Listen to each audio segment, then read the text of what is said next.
नमस्कार दोस्तों, कैसे हो आप लोग। उम्मीद करता हूँ आप सब अच्छे होंगे।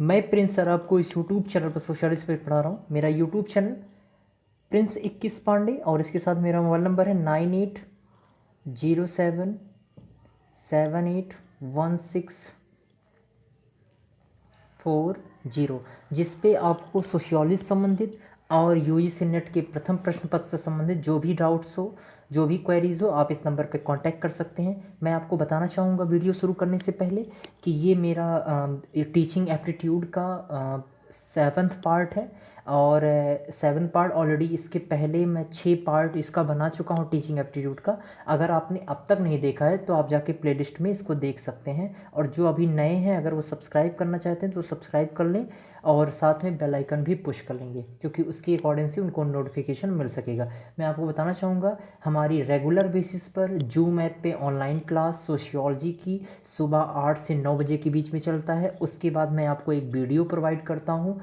वो क्वेश्चन आंसर बेस्ड होता है। वे क्वेश्चन आंसर जो मैं आपको मॉर्निंग की क्लास में जूम ऐप पे एक कॉन्सेप्चुअल बेसिस पर रीडिंग और उसके बारे में टीचिंग और समझाना लिखाना करा चुका रहता हूँ, उसी के संबंध में मैं क्वेश्चंस प्रोवाइड करता हूँ।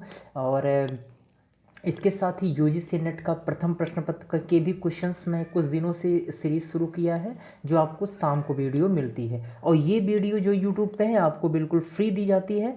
अब बस आपका इतना सहयोग है कि आप जो भी नए हैं वो सब्सक्राइब करें और शेयर करें अधिक से अधिक लोगों को, अपने साथियों को, अपने खुद हेल्प लेने के साथ साथ दूसरे को भी हेल्प देने का प्रदान इसकी सहायता करें। ठीक है, तो चलिए हम शुरू करते हैं इस वीडियो का। पहला जो क्वेश्चन है टीचिंग एप्टीट्यूड का, पहला क्वेश्चन है व्यवहार में परिवर्तन। व्यवहार में जो परिवर्तन होता है उसे शॉर्ट फॉर्म में क्या बोलते हैं, अधिगम बोलते हैं। पर्यावरणीय प्रभावों शिक्षार्थी के भीतर जन्मजात झुकाव और प्रक्रियाओं का परिणाम है। ध्यान सुनिएगा, जो व्यवहार में परिवर्तन होता है वो शिक्षार्थी के जन्मजात झुकाव और प्रक्रियाओं का परिणाम है। ऐसा किस सिद्धांत के अंतर्गत कहा गया है। तो किस प्रकार के सिद्धांत, तो आपको डायरेक्ट इसको याद करना होगा, नव व्यवहार सिद्धांत। इसका आंसर क्या है, नव व्यवहार सिद्धांत। मैंने क्या बताया, व्यवहार में परिवर्तन इसको अधिगम बोलते हैं। और ये जो परिवर्तन है ये किसके कारण होता है, तो पर्यावरणीय प्रभाव के कारण, उसके साथ ही शिक्षार्थी के द्वारा जो जन्मजात आधारित जो उसके झुकाव होते हैं, प्री डिपोजिशंस होते हैं, उसकी परिस्थिति स्थिति होती है, और प्रक्रियाओं का जो उसका होता है परिणाम, उस सब का परिणाम क्या होता है, उसके व्यवहारों में क्या होता है, परिवर्तन होता है। ऐसा किस में कहा गया है, नव व्यवहार सिद्धांत के अंतर्गत कहा गया है। ठीक है, संज्ञानात्मक सिद्धांत इसको क्या बोलते हैं, कॉग्निटिव सिद्धांत कहते हैं। यह किसी चीज़ को समझने बूझने का क्या होता है की प्रक्रिया का वर्णन इस सिद्धांत के अंतर्गत किया जाता है। वैसे उसके साथ साथ जो व्यवहारिक सिद्धांत है वो व्यवहारवाद पर, व्यवहारों के अध्ययन पर बल देता है। ठीक है, तो इसमें आंसर क्या हो जाएगा आपका, ठीक है, पहला आंसर नव व्यवहार सिद्धांत। आइए हम नेक्स्ट क्वेश्चन चलते हैं इसी के साथ। दूसरा क्वेश्चन है, छात्र या कोई व्यक्ति, ध्यान सुनिएगा, छात्र या कोई व्यक्ति स्थितियों का प्रभावी ढंग से सामना करने की क्षमता के लिए स्वयं के बारे में विश्वास विकसित कर लेता है। सकारात्मक हो या नकारात्मक ये विश्वास हो सकता है। ठीक है, ध्यान सुनिएगा, कोई भी छात्र प्रभावी ढंग से अपनी स्थिति जो सामने आती है उस स्थिति का सामना करने के लिए स्वयं के बारे में जो एक विश्वास विकसित कर लेता है, वो सकारात्मक हो या नकारात्मक संदर्भ में उसे क्या कहा जाएगा, सेल्फ इफिकेसी, सेल्फ रेगुलेशन, अहंकार, ये तो बिल्कुल गलत है।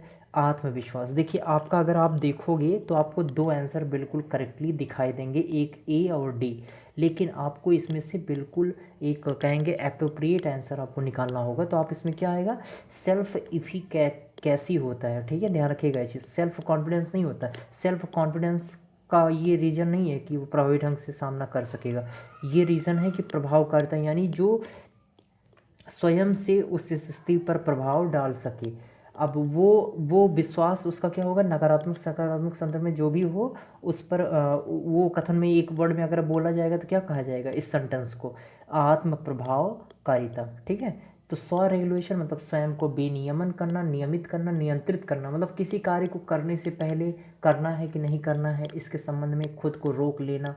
ठीक है, या खुद को प्रेरित करना, ये होगा स्वाभिमान, ठीक है, इससे कोई मतलब नहीं है। चलिए आइए नेक्स्ट क्वेश्चन, तो इसका आंसर क्या हो जाएगा, आत्म प्रभावकारिता, इस क्वेश्चन के अकॉर्डिंग। नेक्स्ट क्वेश्चन है निम्नलिखित में से कौन सा शब्द, ध्यान सुनिएगा, निम्नलिखित में से कौन सा शब्द अपनी सोच प्रक्रियाओं, स्व संचालन और अपने व्यवहार को परिवर्तित करने की क्षमता को दर्शाने के लिए उपयोग किया जाता है। ध्यान सुनिएगा, कौन सा शब्द है जो अपनी सोच प्रक्रियाओं, स्व संचालन और अपने व्यवहार को परिवर्तित करने की क्षमता को दर्शाने के लिए उपयोग किया जाता है। मेटा कॉग्निशन या मेटा अनुभूति, स्वाभिनियमन, सरल अनुभूति। देखिए पीछे मैंने विनियमन बताया था, तो इसके संबंध में कुछ ऐसा है नहीं, तो आप ये नहीं, सोच प्रक्रियाओं, स्व संचालन और अपने व्यवहार को परिवर्तित करने की क्षमता को दर्शा सकते हैं। इसको क्या बोलते हैं, मेटा कॉग्निशन या मेटा अनुभूति बोलते हैं, ठीक है, ध्यान रखिएगा ये चीज़। आइए नेक्स्ट क्वेश्चन चलते हैं, क्वेश्चन नंबर 4 है, सॉरी। शिक्षक प्रायः छात्र की सीखने की समस्याओं का विश्लेषण करते हुए पाते हैं कि उनमें किस चीज़ का अभाव है, प्रेरणा का अभाव है, बुद्धि की कमी है, माता पिता का ढीला ढाला रवैया है। तो देखिए यहाँ पर बुद्धि की कमी है और प्रेरणा का अभाव है, ये तो हो सकता है, लेकिन माता पिता का ढीला ढाला रवैया से कोई मतलब नहीं है, ये बिल्कुल गलत हो जाएगा।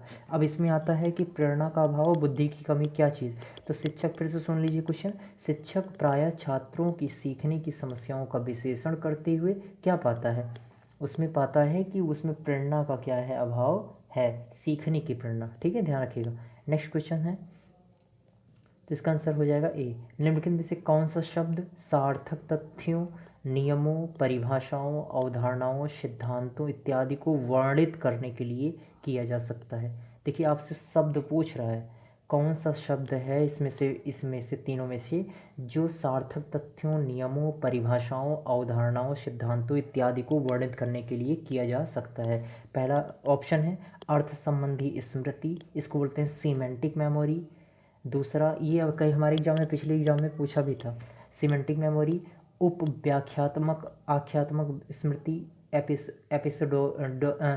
एपिसोडिक मेमोरी, और प्रक्रियात्मक स्मृति, प्रोसीजरल मेमोरी।